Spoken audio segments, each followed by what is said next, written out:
So depending on your use case, if the data that you need in order to make your use case successful is proprietary and you do not want it leaving your four walls, there are absolutely generative AI design and implementation patterns that can protect that.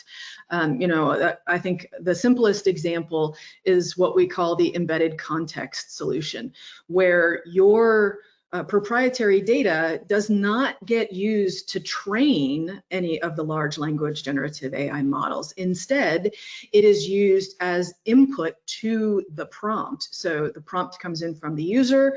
The very first thing that your orchestrator does is go and look and see, in my proprietary database, do I have anything that could help answer this question?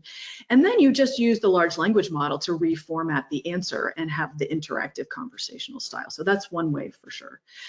And there are a number of other design patterns that really kind of depend on your use case that are very realistic and can help you be secure, but also be forward thinking and leverage the best that AI and generative AI have to offer.